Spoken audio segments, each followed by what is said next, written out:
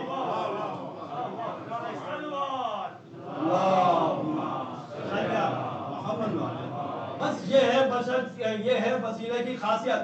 عزیزان محترم، اس آیت کے بارے میں بہت زیادہ گفتگو ہوئی. کسی نے کہا کہ نماز وسیلہ ہے، جبکہ نماز کے بارے میں تو یہاں تک آیا ہے. امام شافعی کہتے ہیں من لم یصلی علیکم، اے اہل بیت اگر کسی نے آپ کے اوپر صلوات نہیں بھیجی لا صلاۃ لہو، تو اس کی نماز ہی نہیں ہوتی. یعنی اہل بیت کے بغیر نماز ہی نہیں ہوتی، صلوات کے بغیر نماز ہی نہیں ہوتی. تو نماز کیسے وسیلہ ہو سکتی ہے؟ نماز تو خود اہل بیت کی محتاج ہے اپنی قبولیت کے لیے، تو نماز کبھی وسیلہ نہیں ہو سکتی. اسی طرح عزیزان محترم، بعضوں نے کہا کہ یہ تقوی وسیلہ ہے، ایمان وسیلہ ہے، تو ایمان کا ذکر تو خود آیت میں موجود ہے. تو اب سمجھنا ہوگا کہ وسیلہ کیا ہے. وسیلہ ایسا ہونا چاہیے عزیزان محترم، واعتصموا بحبل اللہ جميعا ولا تفرقوا، اللہ کی رسی کو مضبوطی سے تھام لو. یہ رسی کیا ہے؟ رسی کے دو سرے ہوتے ہیں، ایک خالق تک پہنچتا ہے ایک بندے تک پہنچتا ہے. تو کوئی ایسا ہونا چاہیے جو اس جگہ سے آئے کہ جو خالق تک پہنچا دے. تو بس ایک ایسے معصوم کی ضرورت ہے ہر زمانے میں کہ ایک سلسلہ اس کا خالق کے ساتھ ہو ایک سلسلہ انسان کے ساتھ ہو، تاکہ انسان کو ہدایت بھی دے سکے اور خالق کا پیغام بھی پہنچا سکے. یہ ہے وسیلے کا فلسفہ عزیزان محترم. اب دیکھیے وسیلہ نماز کو بھی کہا گیا. اب ہمارے لیے بہت سارے سوالات ہوتے ہیں کہ یا علی مدد کہنا، ظاہر ہے انسان کا اپنا اپنا طریقہ ہے. اگر انسان کو کچھ سمجھ میں نہ آئے تو مختلف اعتراضات کرتا ہے، بدعتوں کے فتوے لگاتا ہے، شرک کے فتوے لگاتا ہے. اور ہم نے تو یہ دیکھا ہے عزیزان محترم، اور آپ نے بھی دیکھا متعدد مرتبہ کہ جنہوں نے شدت کے ساتھ یہ کہا کہ یا علی مدد کہنا بدعت ہے، شرک ہے، تو ہم نے دیکھا انہوں نے علی کو چھوڑا تو ہر در کے محتاج ہو گئے. کبھی کہتے ہیں یا امریکہ ہماری مدد کر دے، یا اسرائیل ہماری مدد کر دے، یا برطانیہ ہماری مدد کر دے. یعنی علی کو چھوڑنے کا نتیجہ یہ نکلا کہ اب تم ایسے ولی کو چھوڑ رہے ہو جس کا نتیجہ یہ نکلا کہ کل کفر سے تم ہر زمانے میں مدد مانگو گے. جس نے علی کو چھوڑا وہ در در کا محتاج ہو جاتا ہے. عزیزان محترم، بس علی کے در سے وابستہ ہو جاؤ، تمام دروں سے بے نیاز ہو جاؤ گے، پھر کبھی کسی کے محتاج نہیں ہوگے. اب کسی نے کہا عزیزان محترم کہ مولا علی سے مدد نہیں مانگنی چاہیے، وسیلہ نہیں بنانا چاہیے، جبکہ قرآن میں یہ آیت موجود ہے وَاسْتَعِینُوا بِالصَّبْرِ وَالصَّلَاةِ کہ تم مدد طلب کرو. مدد طلب کرو کس سے؟ نماز سے اور صبر سے. اور صبر کے بارے میں یہ آیا ہے حدیث میں الصبر نصف الایمان، صبر کیا ہے؟ نصف ایمان ہے. تو نصف ایمان سے مدد مانگنے کا حکم پروردگار عالم قرآن میں دے رہا ہے. وَاسْتَعِینُوا بِالصَّبْرِ وَالصَّلَاةِ کہ تم صبر سے مدد مانگو، نماز سے مدد مانگو. تو عزیزان محترم، نصف ایمان سے مدد مانگنے کا حکم تو قرآن میں مل جاتا ہے. تو ہم تو صرف نصف ایمان ہی نہیں بلکہ کل ایمان سے مدد مانگتے ہیں. جب نصف ایمان سے مدد ہو سکتی ہے تو کل ایمان سے کیوں مدد نہیں ہو سکتی؟ کل ایمان نعرہ حیدری. ایک مرتبہ مل کے باوز بلند صلوات پڑھ دیجیے.